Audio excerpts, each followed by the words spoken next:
Hi everyone, welcome to my new blog. তো আজকে ছিল সোমবার, বাজছিল সন্ধ্যে 6টা। তো আমরা অফিস থেকে বেরিয়ে গিয়েছিলাম। অফিস থেকে বেরিয়ে আসার পথে দেখলাম কুলপি বিক্রি হচ্ছে, তো কুলপি খেয়ে নিলাম। তো তারপর বাড়িতে এসে রেডি হয়ে আমরা চলে গিয়েছিলাম একটু হাঁটতে। অনেক দিন ধরে ভাবছিলাম হাঁটতে যাব, কিন্তু কোনো দিন সময় পাই না, অফিসে এত লেট হয়ে যায়। তাই আজকে দুজন মিলে হাঁটতে বেরিয়ে গিয়েছিলাম। আর বেরিয়ে সামনেই দেখলাম নতুন একটা জেপ্টোর নতুন ওয়্যার হাউস খোলা হচ্ছে। ভালোই হবে, বাড়ির কাছে থাকবে, খুব তাড়াতাড়ি চলে আসবে। ব্লিঙ্কিট আছে আমাদের বাড়ির কাছে, তবুও জেপ্টোর এটা নতুন ওপেন হচ্ছে বাড়ির কাছেই। তো আমরা হাঁটতে হাঁটতে মেন রাস্তার দিকে যাচ্ছিলাম, যে যদি কিছু কেনাকাটার থাকে সেগুলোও কিনে নেব। তো আমরা চলে এসেছিলাম মেন রাস্তায়।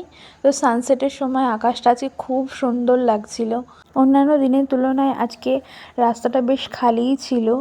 অন্য সময় তো এরকম ফাঁকা রাস্তা পাওয়াই যায় না। আজকে ভালোই হয়েছে, আমরা আজ এসেছিলাম হাঁটতে হাঁটতে। তো ফেরার পথে আমরা আখের রস খেয়ে নিয়েছিলাম। তো এখানে আখের রসের দোকানগুলো খুব সুন্দর করে সাজানো থাকে। তারপরে চলে এসেছিলাম আমাদের কাছে আখের রস, এটা খেতে খেতেই আমরা বাড়ি ফিরে আসি।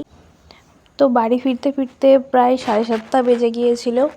তবে আজ অনেক দিন পর একটু বেরিয়ে খুব ভালোই লাগছিল হাঁটতে। তো দুজনে গল্প করতে করতে বাড়ি ফিরে আসি। তো বাড়ি ফিরে আমি করেছিলাম রান্না, রাহুল করছিল ওর অফিসের কিছু কাজ। তো আজকে রাতে ডিনারে হয়েছিল ঘুগনি আর রুটি। ঘুগনিটাও আজকে দেখতে খুব ভালো হয়েছিল, খেতেও খুব ভালো হয়েছিল।